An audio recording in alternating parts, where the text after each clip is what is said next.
compañera mía de Fatigas, viene de la Universidad de Salamanca y va a intervenir con una ponencia titulada Sadismo inocente o inocencia sádica en un cuento de Lina Meyer. Buenos días a todos. El cuento que voy a presentar está grabado sobre lámina y pertenece al libro Círculo de las Infantas que publica la autora chilena Lina Meyer en 1998. Este libro, de forma muy esquemática, digamos que revisa y plantea la idea del cuento desde la perspectiva de lo que se ha considerado como cuentos clásicos. Son esos cuentos clásicos que después se han ido visualizando con el tiempo a través de diversos medios, pero al final se acaba formando una idea de ellos general de esos cuentos para niños, pero como sabemos, poesía pues caracteriza precisamente es el sadismo.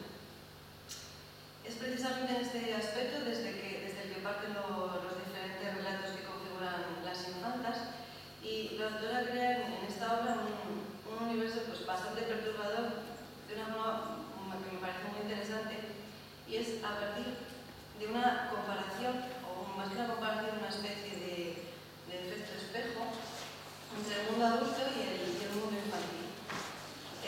Cada relato, digamos, diríamos que es como un espejo diferente en que, en lugar de distorsionar el mundo adulto al compararlo con el infantil, lo que hace es que parece que todo toma mucho sentido dentro de las acciones que hacen los personajes toman mucho sentido.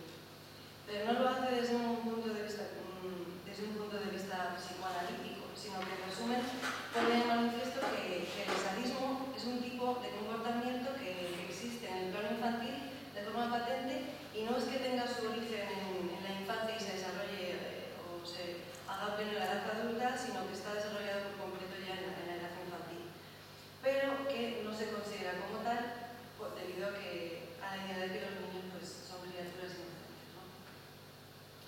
Para aquellos que no conozcan el relato, la historia comienza con una mujer que está en su casa y conoce a un enano que es el señor que le deja los periódicos diariamente en la puerta de su casa. Entonces, con el pretexto de que se parece mucho a alguien, le pide que se quede en su casa un día porque la mujer quiere retratarlo. Entonces, así el enano se convierte en principio en su modelo. Lo que pasa es que la mujer nunca está satisfecha con el trabajo que ella misma hace, y la razón no es que ella retrate mal al enano, sino que con lo que no está conforme es con la lámina en la que está pintando la mujer.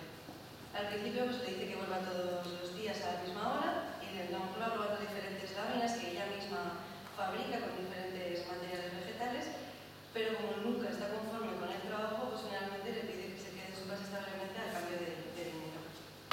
Entonces es a partir de ese momento cuando comienza una relación de dominación total por parte de la mujer hacia el enano, con escenas sexuales explícitas, hasta que la mujer pierde el control y decide utilizar su material orgánico, corpóreo o sus fibras para hacer la lámina perfecta que estaba buscando.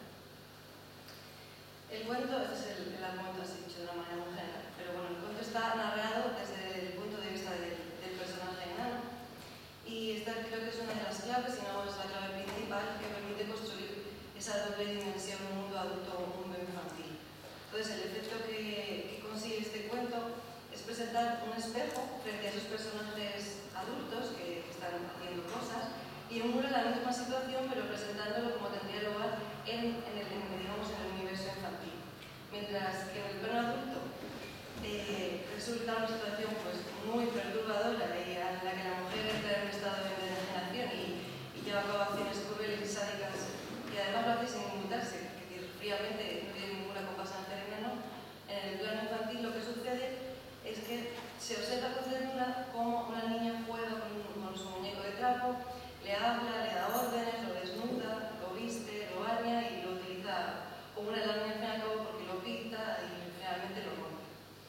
El relato entonces le va a dar vida y voz a un muñeco maltratado y víctima de los abusos de una niña, que ese muñeco es el pobre enano que nada puede hacer ante los abusos de esa mujer, y lo que sucede es que desde la perspectiva del muñeco, la niña es una mujer que viola su intimidad, pues tocando, desnudándolo, etc., ¿no?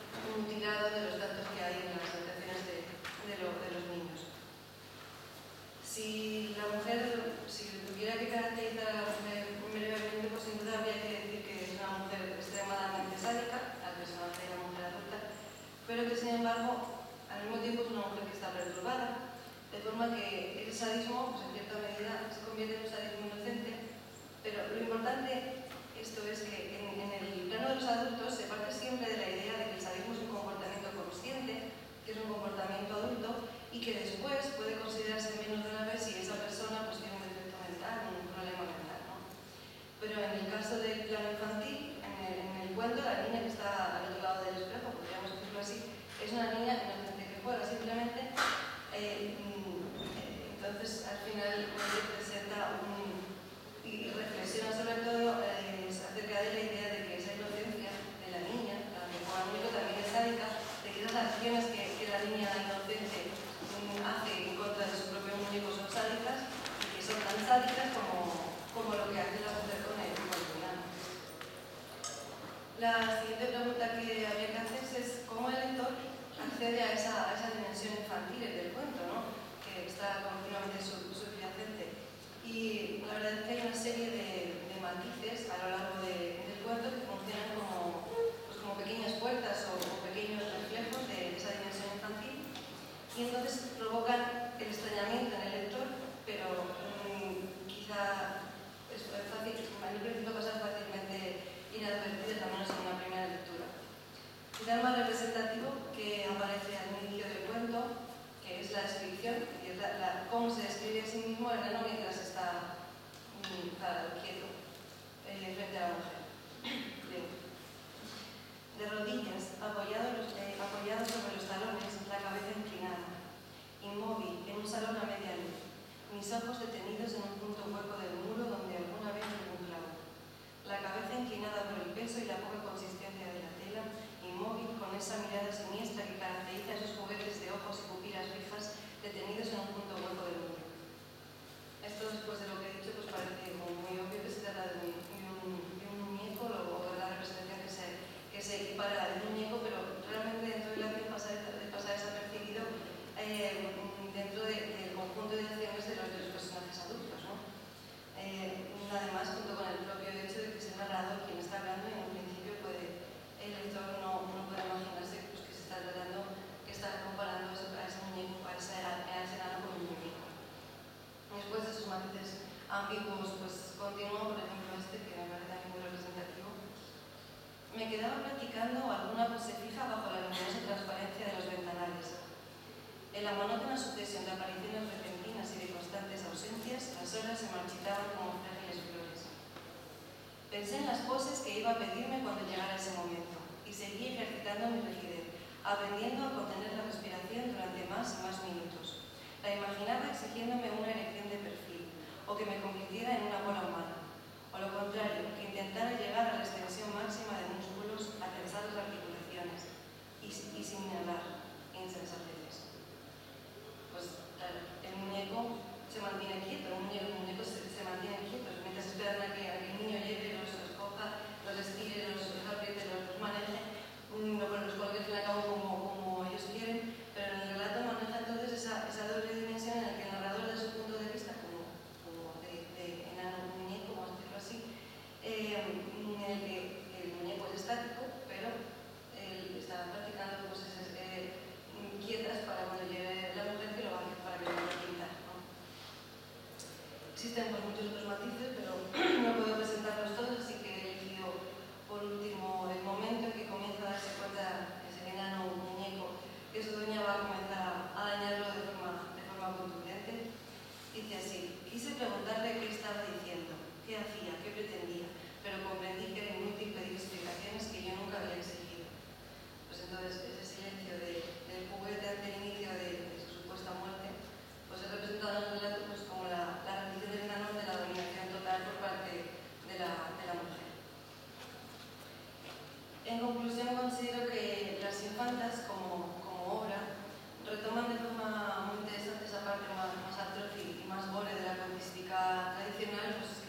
titulada Marta contra el discurso dominante, animales domésticos.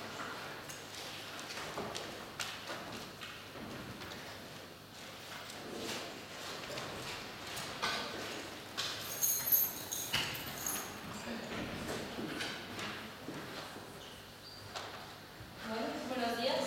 Voy a hablar sobre la memoria, pero no voy a hablar sobre la memoria, si no hablamos sobre la memoria pensamos en pasado, voy a hablar de la memoria colectiva, la memoria del presente.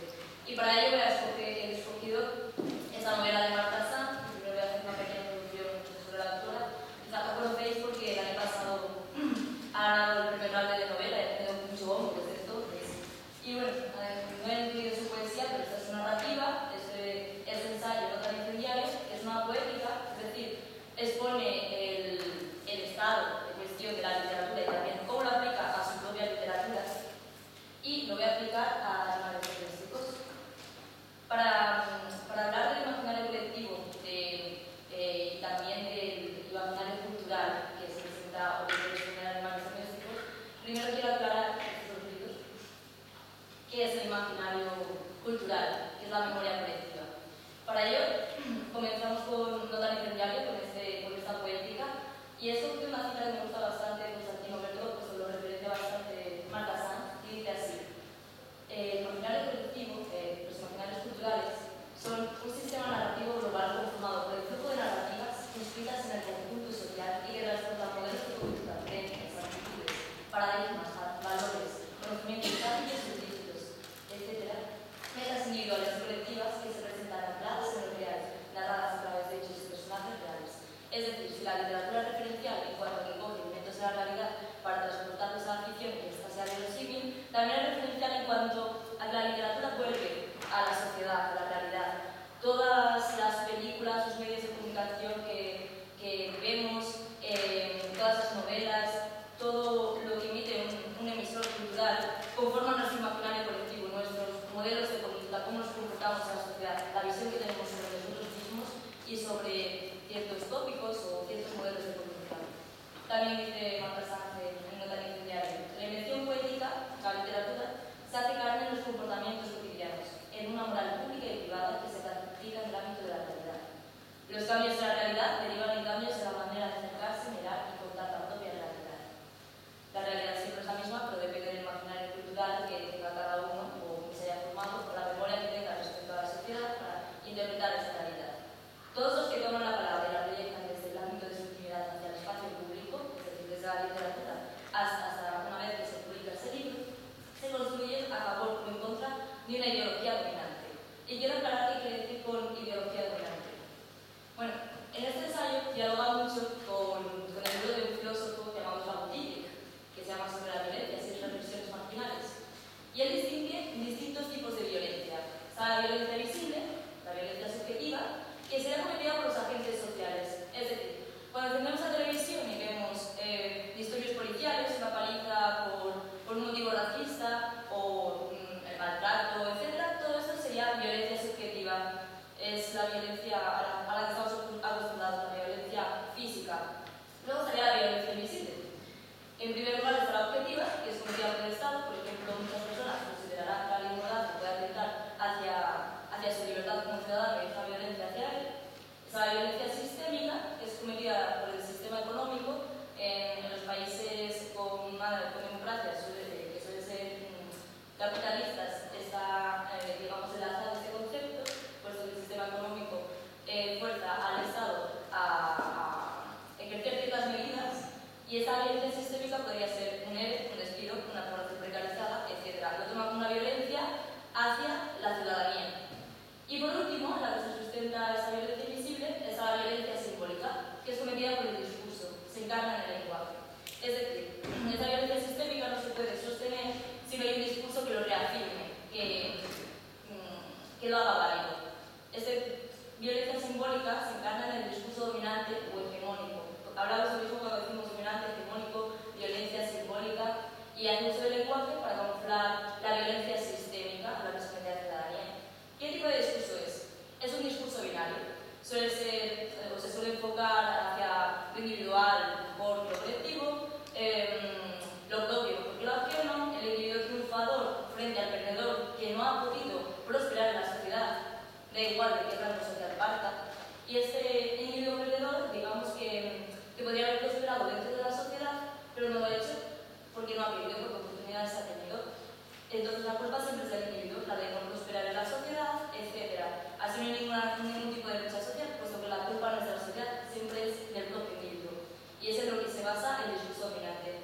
En apariencia es neutral, porque no sabemos de dónde viene, quién lo emite, parece que no es ideológico, cada vez se integra más dentro del imaginario cultural como algo normal. Y debemos tener en cuenta que utiliza cierta ideología para imponerse la realidad, para camuflar esa violencia sistémica, legitimarla. Bien, siguiendo con la cita de antes, de que el espacio público se construye a favor o en contra de la ideología dominante, Marta Sanz dice: todos adoptan una posición en el campo cultural y el hecho de escribir poemas, ensayos o ficciones narrativas ya define el papel que se quiere desempeñar en la sociedad y el tipo de relación que, desde la literatura, pretende establecerse con el lector.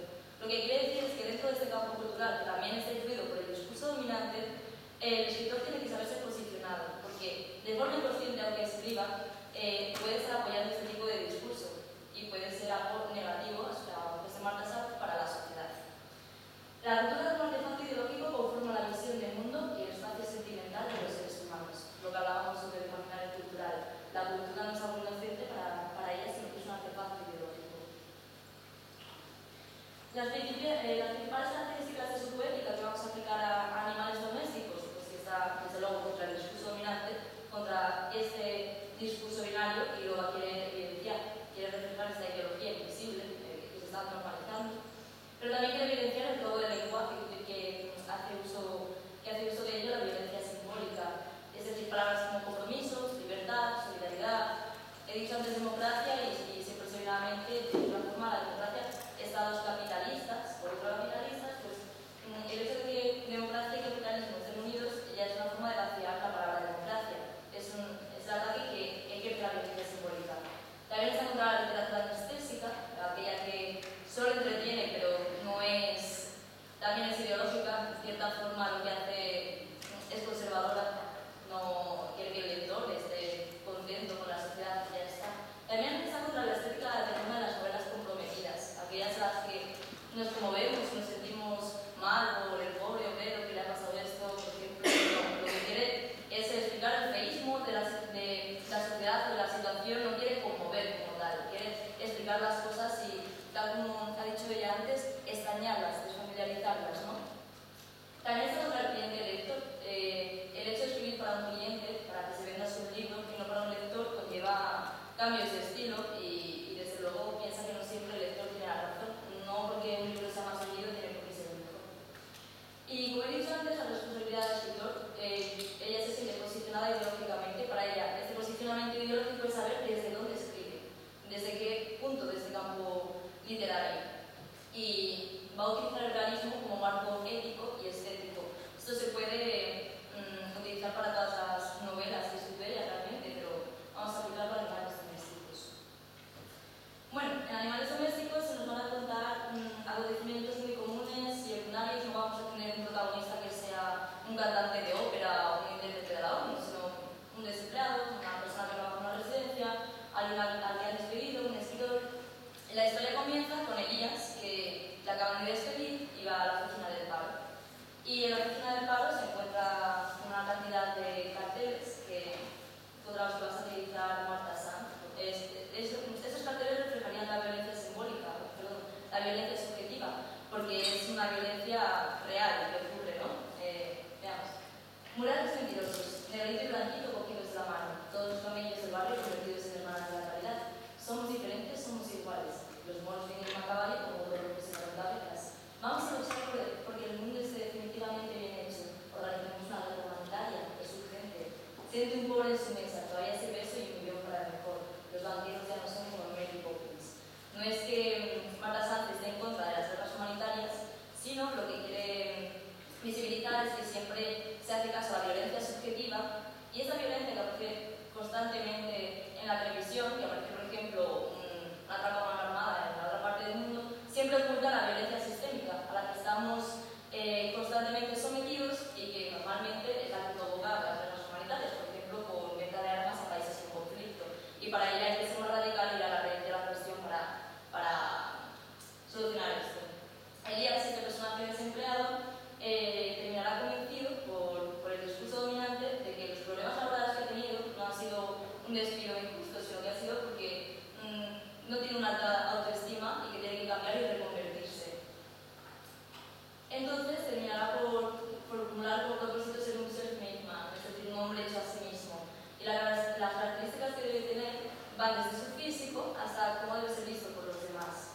Dice así: idea, imaginación, novedad, dinero, energía, orden, disciplina, respeto, seguridad. Quizá la punta de una bicicleta estática. Lo que quiere a lo largo de la novela Elías es convertirse en empresario, en una persona hecha a sí misma, para poder reproducir la opresión a la que estuvo sometido en la empresa hacia los empleados. Pero estaría legitimado porque ha conseguido sus metas gracias al progreso personal que tiene y eso le da una cierta superioridad. Se justificaría que tratara así a los demás porque los demás, como he dicho antes, supuestamente han tenido la oportunidad de hacer lo mismo que él, pero no lo han hecho, no han tenido iniciativa emprendedora. Por otra parte está Esteban, que es su hermano, y Esteban es un obrero que no ha querido cursar una carrera universitaria porque, tal como dice la novela, hay muchos barrenderos con títulos universitarios y después de la evaluación de este título universitario decide trabajar en una obra. Además, esta novela es de 2003, se orienta, digamos, en la burbuja económica, inmobiliaria, etc. Bueno, vamos a confrontar a Esteban con su compañero Carauta, que es un obrero más al uso en el sentido de que necesita dinero por necesidad, es un trabajo precario, se lo complementa con más trabajos y es agradecido al patrón por su propia explotación. Es decir, aunque haga 5 horas extra y le paguen 4 y una no, es agradecido porque por lo menos le da más dinero para vivir. En cambio, Esteban no acepta ninguna hora extra y se siente superior y estereotipa a todos sus compañeros y al mundo en el que vive. Él no se siente en ese mundo. Piensa que es superior porque él ha cursado estudios y podría haber cursado estudios universitarios, pero finalmente no lo ha hecho. Piensa que es una decisión y por tanto es superior a sus compañeros.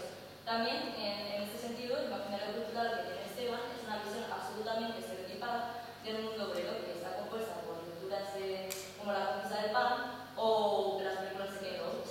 Entonces, él mismo piensa que si se tuviera que situar, sería parte de la burguesía, y la burguesía es la que hace la revolución y no los obreros, no los proletarios.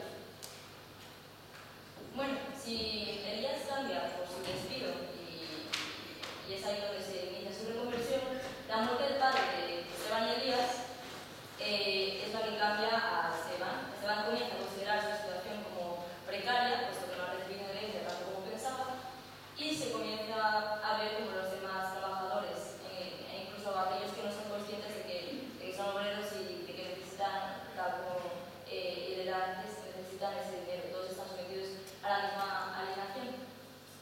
Pero Carauta, el compañero, muere pues, por una furgoneta que estaba en mal estado de la empresa y no haciendo su trabajo, y los compañeros deciden hacer una huelga. Esteban la desbaratará porque se siente superior a sus compañeros. La visión que tiene el jefe de él es la de una persona, digamos, que por estudios o que no es tan cateta, es según su visión de lo que es un obrero en el trabajo, y también piensa que está haciendo lo mejor para sus compañeros, entonces desbaratará la huelga y será un esquirol. También y siguiendo con este estereotipo y ese imaginario cultural del obrero. ¿Qué hace aquí también Marta Sanz? Quitar todo ese imaginario cultural que tenemos sobre alguien que trabaja en una obra o en una residencia, de la que también habla, puesto que son personas que absolutamente, que les hablamos todos los días, ¿no? En esta estereotipada visión que se tiene en las películas o en las novelas.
no quiero entender dentro de ese concepto de normalidad, ya que no es un discurso objetivo, sino ideológico.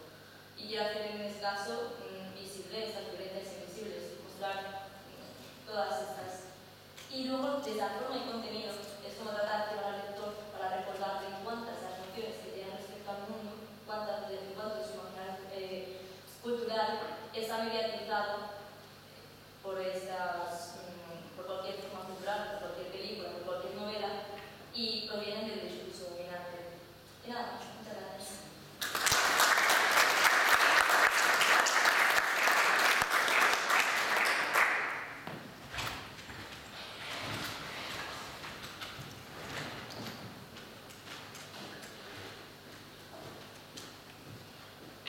Muchas gracias, Raquel. A continuación intervendrá Carlos Sánchez Díaz Aldagarán, desde la Universidad de La Rioja, con una ponencia titulada María de la Orejáraga y el universo femenino.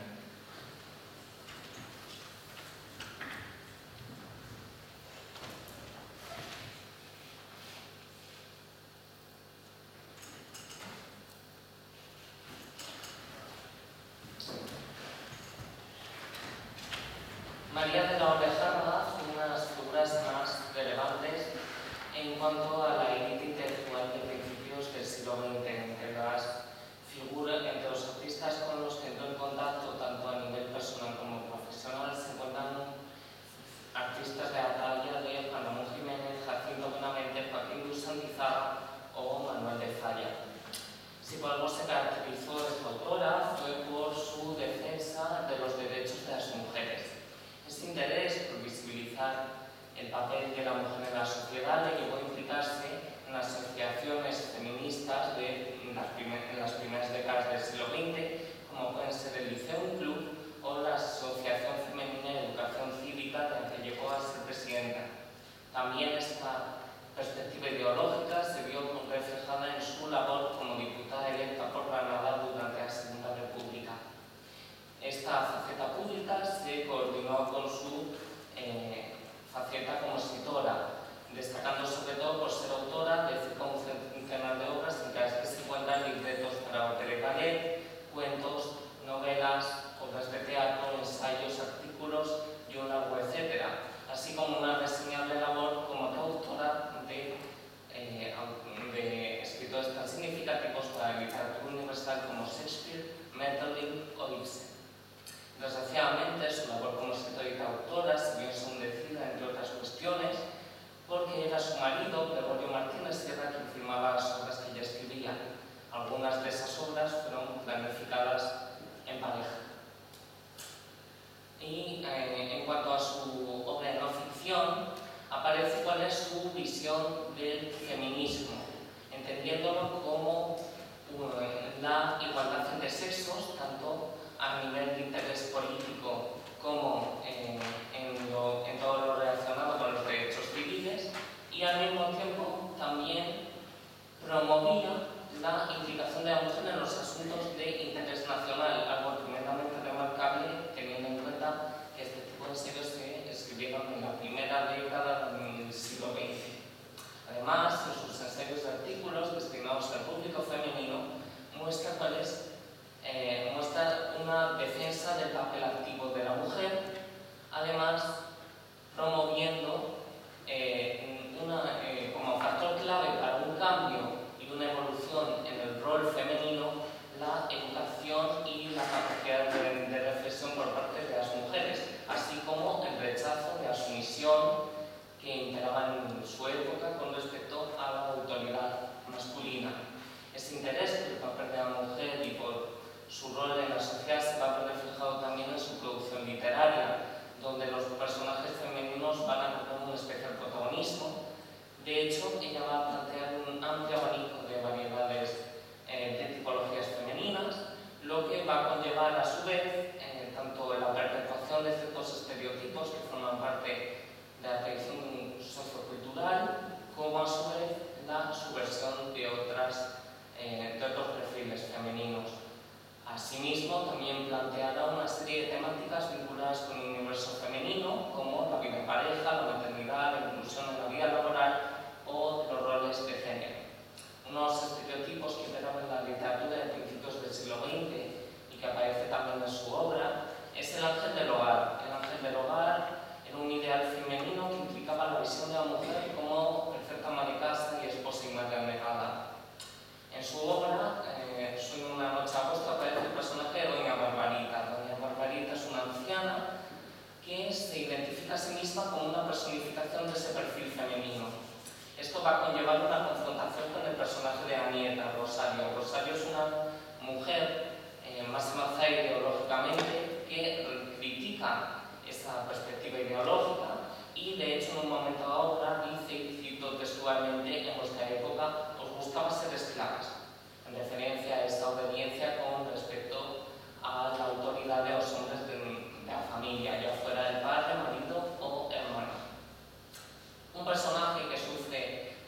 cambio con respecto al tratamiento habitual es el de la princesa. En su obra El Palacio Triste, la protagonista Marta es una joven contestataria que se muestra contraria y pone en entredicho los protocolos y normas que rigen la vida palaciega, en especial todo lo que atañe al papel de la mujer en dicho ambiente. Esa transgresión va a evolucionar e incluso en un momento dado se convierte en la salvadora de su familia, asumiendo así un rol de heroína que rompe con esa imagen tradicional propia de los cuentos de hadas de la princesa como la miseria en apuros, que necesita intercesión de un personaje masculino para conseguir sus fines y para conseguir su libertad.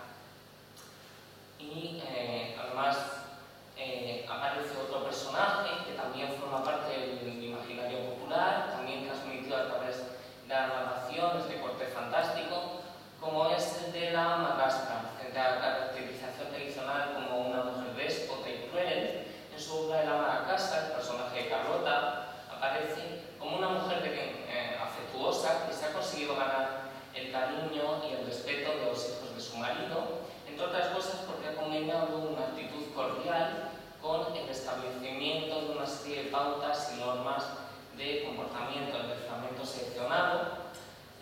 Carlota muestra una imagen del hogar como un refugio para los más jóvenes de la familia, así como los padres, la figura de los progenitores, como un referente y un consejero al que pueden recurrir, a la manera, digamos, del recurso del Seelenspur, de la persona más veterana que aconseja y guía a la más joven.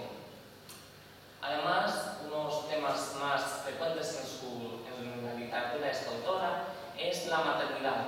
Dentro del abanico de realidades que muestra en su obra en relación con este asunto, destaca su tratamiento de las obras protagonizadas por monjas. Las religiosas de Bejarano no son mujeres dedicadas en exclusiva al cumplimiento de sus votos, sino que se ven humanizadas por la inclusión de una serie de rasgos en su personalidad en los que destaca el instinto maternal. Un ejemplo muy claro aparece en la obra Canción de cuna, en la que unas monjas de clausura crían y educan a una huérfana abandonada en el entorno del convento.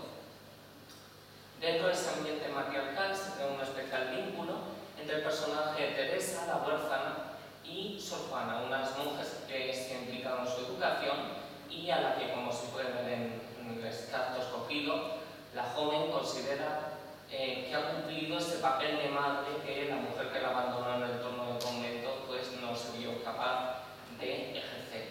De ahí que haya acuñado la expresión monja madre para referirme a este tipo de personaje, puesto que combina su condición de religiosa con esa protección y ese cuidado de los más jóvenes y vulnerables. Además, se produce la introducción en su obra de personajes de ideología conservadora, una visión de la vida normalmente defendida por las madres de las protagonistas. Se trata de mujeres de mediana edad que intentan imponer su criterio y autoridad a sus hijas. Y además se entiende que el matrimonio, contraer matrimonio y formar una familia es el objetivo vital de una mujer. De hecho, ese es el destino que Carolina, en la obra Cada uno y su vida, considera idóneo para su hija Luz. Además, incluyendo una referencia concreta que es que su hija debe contraer matrimonio con un joven de familia acomodada para asegurarse una vida sin estrecheces económicas. Algo que por un lado va a provocar un enfrentamiento con su propia hija, puesto que ésta entiende que su futuro está más orientado hacia la realización de una carrera universitaria, el ejercicio de una profesión, y de esta manera conseguir una identidad en la vida pública por sí misma sin necesidad de la cooperación ni la ayuda de ningún hombre. Y además está promoviendo la imagen de la mujer como mantenida económicamente.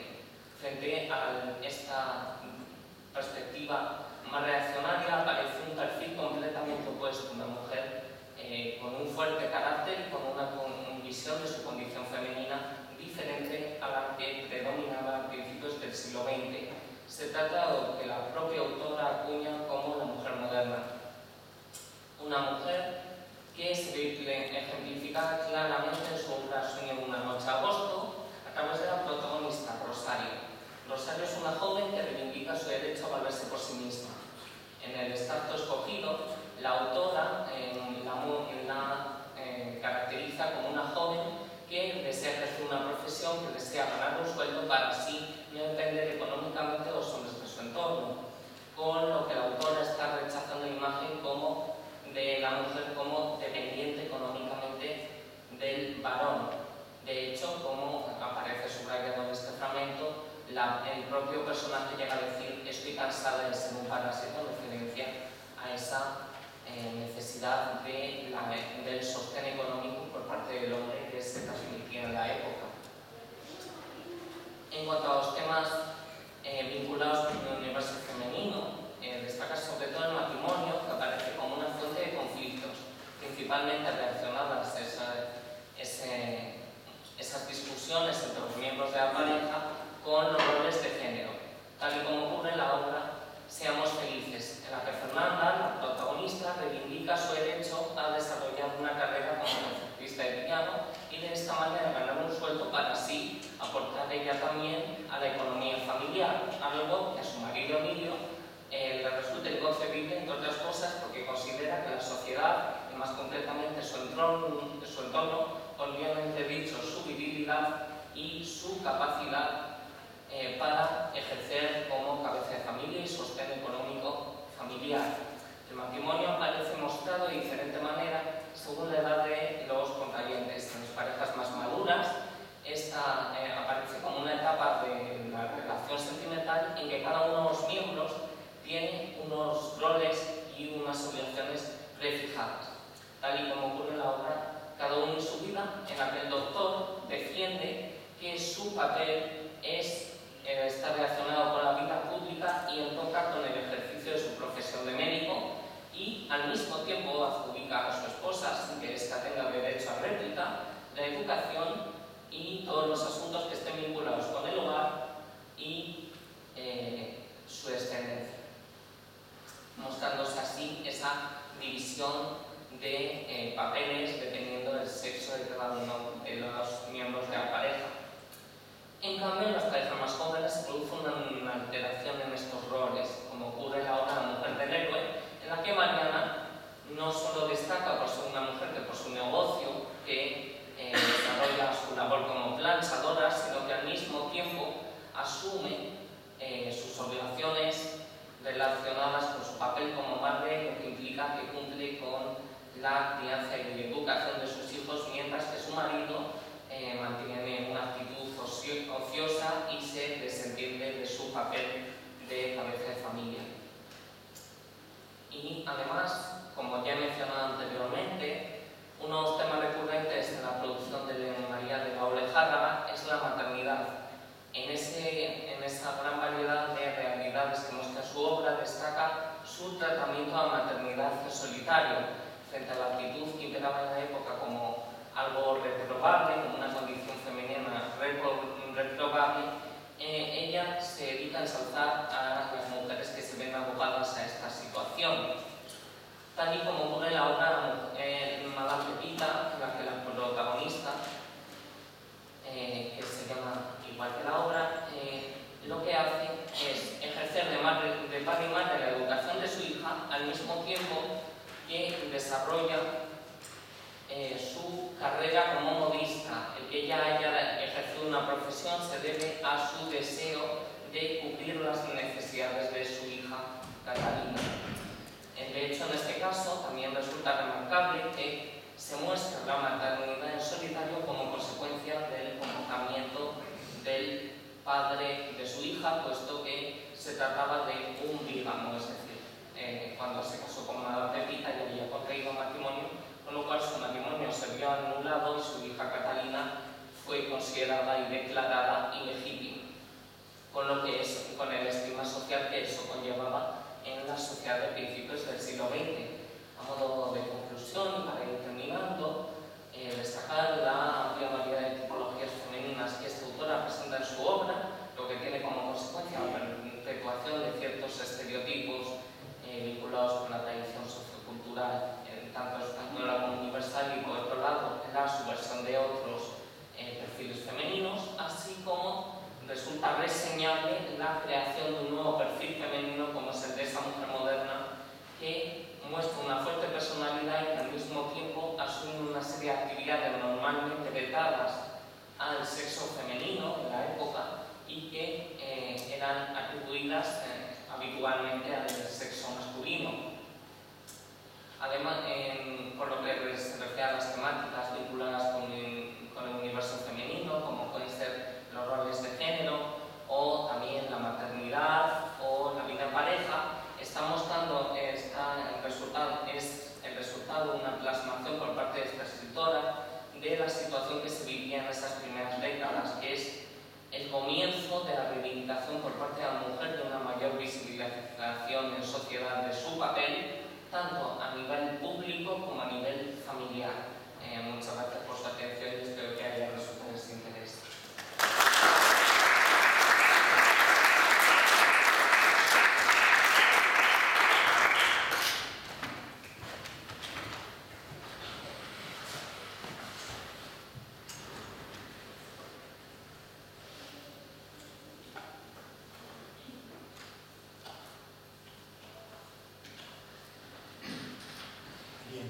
Gracias, Carlos.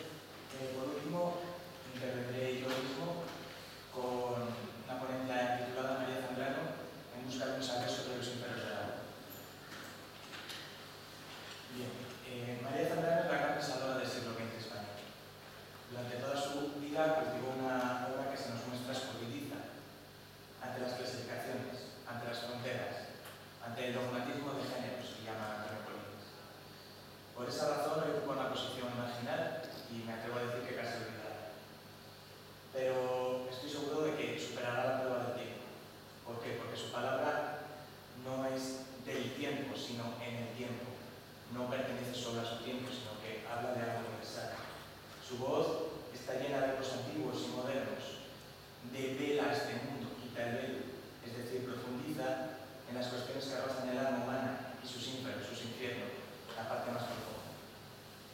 En estos minutos quiero ahondar en la relación entre filosofía y poesía que la pensadora de Vélez Málaga nos propone. Nos hablará, por falta de tiempo, y me tienen que disculpar, de la relación con la mística, ni con lo divino, ni de una de sus grandes aportaciones, que es una fenomenología de los sueños. Es la relación entre poesía y pensamiento, insisto, lo que ocupará mi intervención. Tengo que insistir en que Zambrano entiende por poesía poiesis, es decir, creación, no solo limitado a poema, obviamente. Por eso su razón poética se ve en distintos formatos. Intentaré además comentar una obra concreta de la filósofa, la tumba de Antígona, un texto que nos desconcierta si esperamos poder encasillarla en un género concreto. La propuesta que hoy les traigo es la reivindicación de Zambrano desde la literatura, desde la filología. Hablar de ella implica hablar de filosofía, una disciplina ante la que los filólogos no podemos estar ya de espaldas. El otro día oía una anécdota de una mujer que decía: voy a hacer la vinagreta sin que sepa vinagre. Pues yo voy a intentar hablar de filosofía sin que se sepa mucho que es de filosofía, para no romper el hilo de la mesa. Bien, María Zambrano es una hija de Nietzsche. ¿Esto qué significa? Ella se ha dado cuenta de que la razón cartesiana ilustrada ya no sirve. Aquel foco que iluminó las sombras y que sirvió para tantas cosas ya no da cuenta de toda la